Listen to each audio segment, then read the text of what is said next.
Beloved one,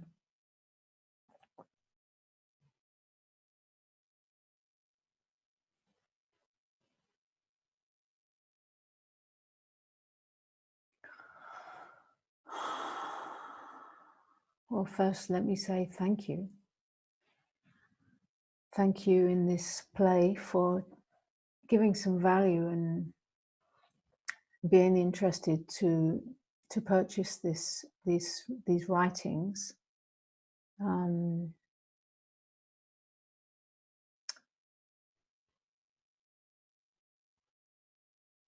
Which really, you know, I was just reflecting on the hour before the call. I was just reflecting on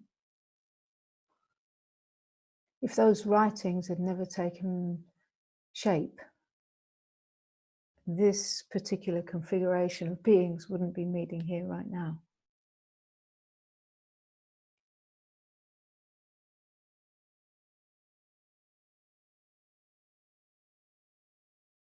And how this particular configuration of the beings on this call, who took the interest and gave it value and were called to that, how this was already part of when those writings were taking place.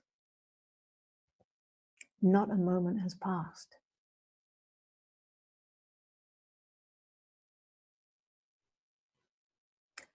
That was just reflecting through me before coming onto this call. You know, it's like in our perceived world of horizontal time, it's like it was, I don't know, what was it, 91?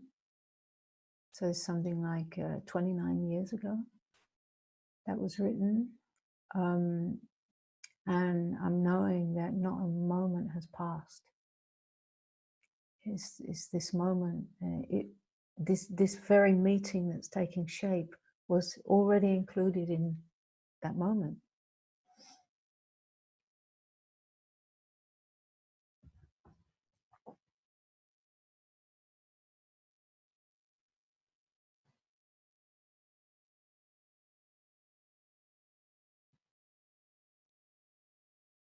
And those writings were taking shape during a period where I was about to, this one was about to enter an unimaginable ride, which only became more and more extreme. After that, you read the part on the trial, and after that, it just got like into shockable extremes that could never have been imagined. I had no idea of what was yet to come. That was the easy part. So a lot of shock and trauma. And so, you know, when I found that book in my father's garden shed, and I found it and I picked it up, it was like, shit. And I started to tremble with that in my hand. It was like, because my body immediately, there was not a moment between picking up that book and looking at it and my body responding to what was in it. And I started to read those pages, and immediately my body was like going through what I was encountering in that moment. The body knew no difference in time. The body knew no, the body memory, the trauma of that time in the body memory came alive as I was reading it. And it wasn't easy to read. I can tell you, I was reading it and there were moments of just like, wow, you know, and that like it's timeless and it's all happening in the same moment, and this flicking from being in that cell and then being here now, doing what I'm doing in life, and how this couldn't be without that. And, you know, it's just like so, and I never had the idea to to share and publish, well, publish on digital form, the intricacies of my very private emotional turmoil and all of that. You know, it was just never, ever, ever a thought. Yeah, as I was studying reading it, I began sharing it with Joanne, who is on the call, and she just said to me, "Oh my God, you know, this is a book." And so it moved from there. And as I read through it, I just knew, like from where I look now, I just knew that this was not my mind, you know, that this is everybody's process, that this is what in the workings of the psyche, what we all know, what we've faced in to one extreme or another. And yeah, it just felt like there's a value in offering that, even though I didn't particularly want to do that, you know. It's like, okay, there's a value in that, because it's not only me telling my sob story and the suffering that was in it, it was being witnessed the whole time. It was being seen the whole time. And this is what made it so, you know, because to have life ripped away in a moment, everything in the world of, you know, all the things that you rely on in your world to give you a bit of support, right? You know, you're having a bad day, you can go and look on YouTube. Now you can go and get a video that gives you some support.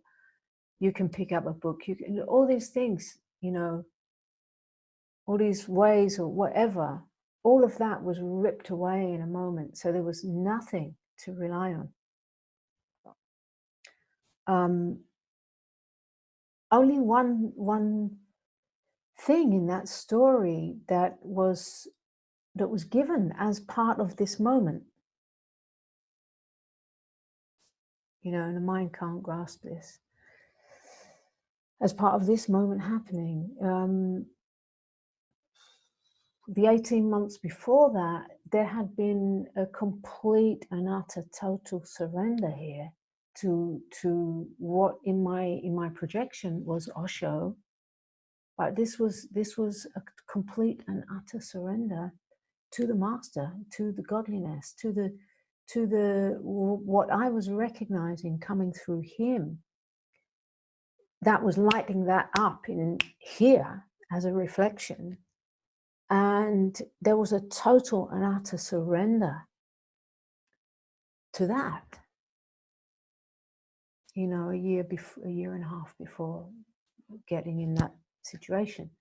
So there was already this 100% on my knees to the master. And when that thing happened, that's all I had, right? That's the only thing that was left.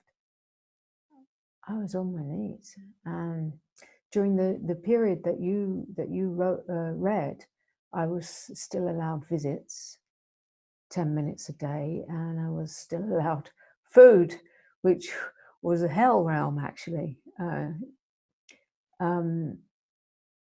But after those few months, there were no more visits at all for the next 2.5 years, only from the British Embassy, which wasn't really something to look forward to. Yeah, so there was nothing. And the only thing that life gave to itself was Osho. I had 25 kilos of Osho books, and I was allowed to read one at a time. And I would read one page every day. And it was so direct that the recognition was opening. So the point of me talking about this right now is like, You know, you may or may not have read those pages on the screen, but the amount of trauma, shock, challenge, turmoil, way beyond what this system could cope with, the amount of that was going on again and again and again, more and more levels of that, also was breaking down the ego.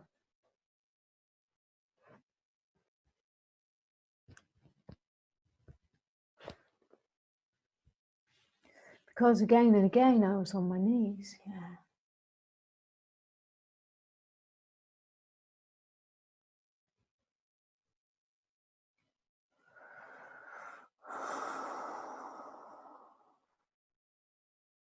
And within that unlikely situation, the only no thing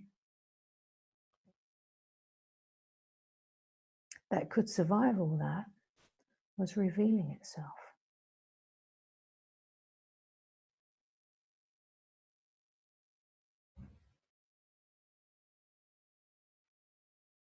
Nothing else was okay, right?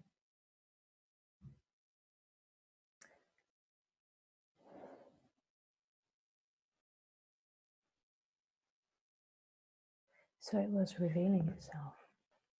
And a moment came when a total surrender into that, through sheer exhaustion.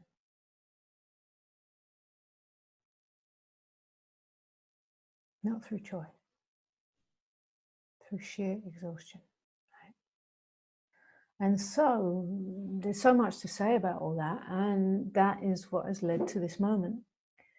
Because I for sure know that I couldn't be doing what I'm doing, apparently doing. I'm not doing anything. Life did that moment in the same way that it's doing this moment.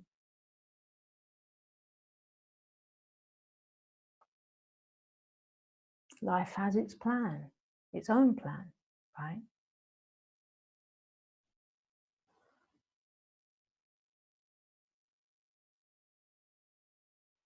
So life couldn't be using this one the way it is without all that. There couldn't be such a firm, unwavering without all that, right? So maybe this reflects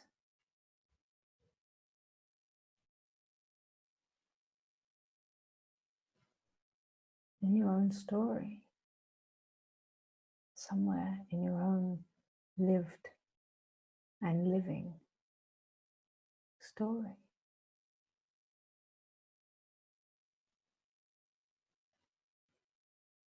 Maybe you could resonate in ways that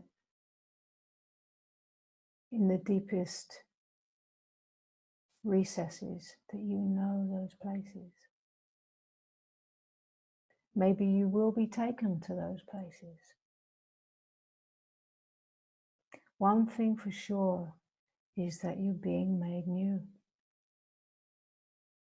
And one thing for sure is that what you truly are, what you are, the only thing that cannot be lost, that cannot be taken, that cannot be broken,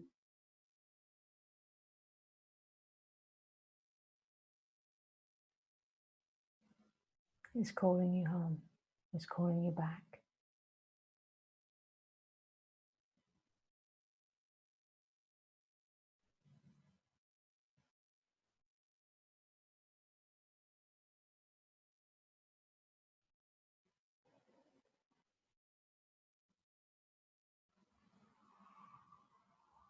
It's time.